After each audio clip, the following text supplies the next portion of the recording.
now my great honor to introduce the President-elect of the United States of America, Joe Biden. Calon Demokrat Joe Biden memenangi pilihan raya Presiden Amerika Syarikat ke-46 selepas memperoleh 290 undi elektoral. Manakala pencabarnya Donald Trump dari Parti Republikan meraih 214 undi. Kejayaan Joe Biden melalui kempen A Battle for the Soul of the Nation dan mencatat lebih 74 juta undian. Joe Biden mencatat kemenangan dalam pertarungan sengit ketika dunia berdepan pandemik COVID-19. Kejayaan ini juga sekaligus menamatkan era pemerintahan Donald Trump sepenggal yang menggemparkan politik negara Uncle Sam itu selepas era George Bush pada 1990-an. We have therefore made the assessment that COVID-19 can be characterized as a pandemic.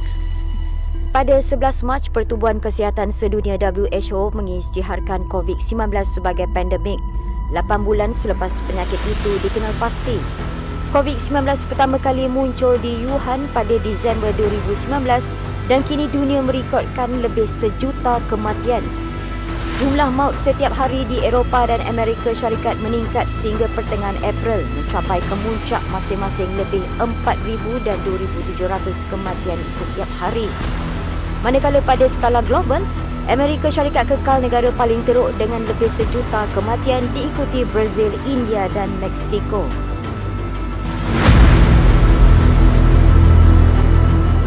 Pada awal tahun ini, hampir 500 juta haiwan mati akibat kebakaran di Australia.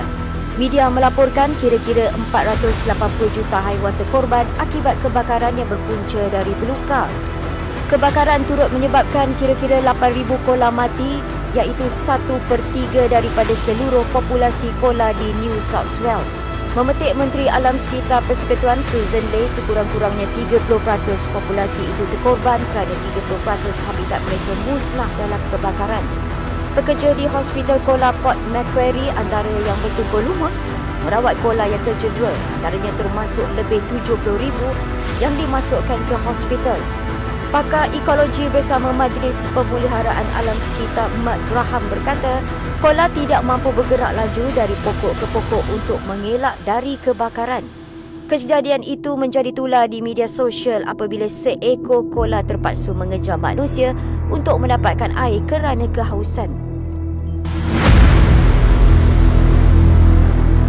Letupan kuat menggegarkan kawasan pelabuhan kapal besar di Beirut, Lubnan.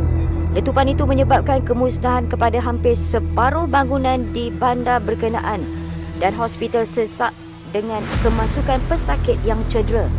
Lebih 70 kematian dilaporkan dengan lebih 4,000 orang cedera. Punca utama letupan masih dalam siasatan. Bagaimanapun, Menteri Hal Ehwal Dalaman Lubnan Muhammad Fahmi berkata, lokasi kejadian merupakan stor simpanan hasil rampasan lebih 2,750 tan amonium nitrat yang merupakan hasil rampasan sebelum ini. Ia dikatakan telah disimpan di stor itu sejak 2014. Tetapi perincian mengenai mengapa ia dirampas, dari siapa atau dari mana tidak didedahkan sepenuhnya. Masih terlalu awal untuk membuat kesimpulan berkenaan, namun Presiden Lieutenant Michelle Aoun berkata tindakan menyimpan bahan mudah terbakar di dalam gudang berkenaan selama 6 tahun tanpa sebarang langkah keselamatan adalah sesuatu yang tidak dapat diterima. Malah insiden itu bukanlah tindakan sabotaj walaupun ruang udara kawasan itu sering digunakan pesawat perang Israel. Namun kerajaan Israel menafikan sebarang penglibatan dalam tragedi itu. Tetapi bekas Presiden Amerika Syarikat Donald Trump pula mendakwa kejadian itu berkemungkinan satu serangan. Legenda bola sepak Diego Maradona meninggal dunia di Tahrir, Argentina akibat serangan jantung dalam usia 60 tahun. Mendiang dikenali selepas membawa negaranya memenangi Piala Dunia pada 1986. Sebelum itu, Maradona sudah dimasukkan ke hospital kerana komplikasi jantung dan telah dibenarkan keluar selepas beberapa hari menerima rawatan. Peguam yang sentiasa bersama Diego Maradona mengkritik penjagaan terhadap bintang Argentina itu di saat akhir kematiannya. Dakwa Matias Morla ambulans mengambil masa 30 minit untuk tiba di kediamannya. Morla menerusi satu kenyataan menyifatkan ia sebagai kebodohan jenayah yang dilakukan ketika prosedur rawatan terhadap pemain bola sepak.